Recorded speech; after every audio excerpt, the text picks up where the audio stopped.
Delhi police में भारी फेरबदल किया गया है। पुलिस कमिश्नर का क्या हुआ अभी तक नहीं पता चला है, लेकिन 4 डीसीपी के जरूर तबादले किए गए हैं। दिल्ली में पुलिस अफसरों के तबादले की आज घोषणा आई, इन तबादलों में 4 डीसीपी को बदला गया है। 4 डीसीपी को बदला गया है, जिनमें डीसीपी साउथ और डीसीपी ईस्ट भी शामिल हैं।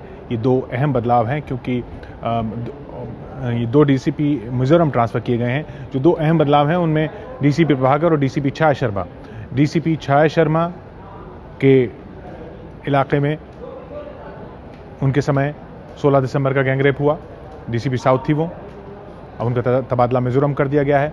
डीसीपी प्रभाकर डीसीपी ईस्ट थे प्रभाकर साहब, जो इनको तबादला किया गया है पीएम सिक्योरिटी में। इनको पीएम सिक्योरिटी में तबादला कर दिया गया है और ये इनके एरिया में गुड़िया का ये रेप केस हुआ, जो अभी भी सुर्खियों में है। ओम प्रकाश तिवारी हमारे साथ जुड़ रहे हैं, एबीपी न्यूज़ संवाददाता।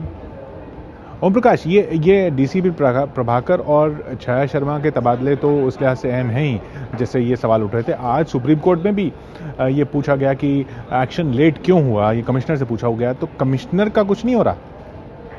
कमिश्नर की जहां तक बात है, अभी थोड़ी देर पहले ही जो पुलिस हेडक्वार्टर के प्रवक्ता हैं राजन भगत, उन्होंने साफ तौर पर इस बात से इनकार किया है कि सीपी को कहीं भी भेजे जाने की बात या छुट्टी पर भेजे जाने की बात निराधार है।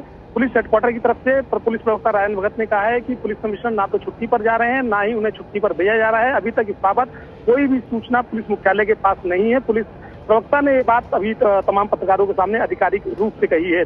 साथ ही अभी तक जो पुलिस कमिश्नर से भी जो बात हुई है और उनके जो निजी लोग हैं उनसे भी बात हुई है, अभी तक पुलिस हेडक्वार्टर को ऐसी कोई इन्फॉर्मेशन नहीं मिली है जिसके तहत ये बताया जा रहा हो कि नीरज कुमार को छुट्टी पर भेजा जा रहा है। पुलिस प्रवक्ता ने भी साफ तौर पर कहा कि ये महज अफवाहें हैं कि जिसमें सीपी के स्थानांतरण की बात या उन्हें छुट्टी पर भेजे जाने की बात कही जा रही है। हालांकि सूत्रों के मुताबिक ये बताया जा रहा है कल एक अहम बैठक होनी है और उस बैठक के बाद ही ये निर्णय हो पाएगा कि पुलिस कमिश्नर की छुट्टी की जाएगी या नहीं की जाएगी। लेकिन फिलहाल पुलिस शासन ने साफ तौर पर कहा है कि नीरज कुमार ना तो छुट्टी पर भेजे जा रहे हैं और ना ही फिलहाल उनका स्थानांतरण हुआ है।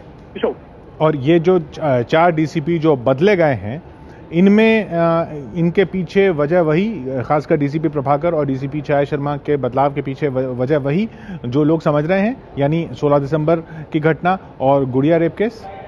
बिल्कुल किशोर, जो जहां तक आम लोगों का मानना है या जो प्रशासन से जुड़े लोग हैं वो मान रहे हैं कि डीसीपी प्रभाकर के स्थानांतरण के पीछे यही वजह है कि उस इलाके में जो पुलिस हैंडलिंग हुई वो बहुत खराब थी। यहाँ तक कि जो विजिलेंस जांच थी उसमें भी साफ तौर पर पुलिस अधिकारियों की भूमिका पर सवाल उठाए गए थे। खासतौर पर यह भी विजिलेंस रिपोर्ट में कहा गया था कि पीड़ित जो पक्ष है, जो माँ बाप हैं, उनकी बात पर तवज्जो नहीं दी गई और यहाँ तक कि केस दबाने के लिए जो थाने के अधिकारी थे उन्होंने रिश्वत देने की पेशकश की।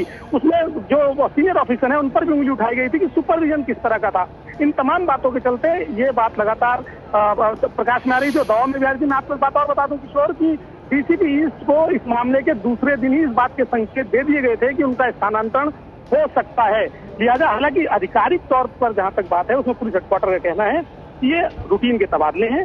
डीसीपी प्रभाकर ने पहले भी अपने ट्रांसफर के लिए कहा रिक्वेस्ट की हुई थी और उस आधार पर उनका ट्रांसफर किया गया। आधिकारिक तौर पर तो पुलिस हेडक्वार्टर ये कह रहा है कि ये एक रूटीन तबादला प्रक्रिया है, लेकिन तबादले के पीछे सच्चाई क्या है ये हम और आप अच्छी तरह जान रहे हैं। किशोर जी, शुक्रिया ओम प्रकाश आपका। तो जैसा ओम प्रकाश ने बताया कि तबादले पर चाहे पुलिस यही कहती रहे कि ये रूटीन ट्रांसफर है, लेकिन ये रूटीन ट्रांसफर नहीं लग रहे हैं। खासकर ये 2 तबादले जो हुए हैं डीसीपी छाया शर्मा के और डीसीपी प्रभाकर के।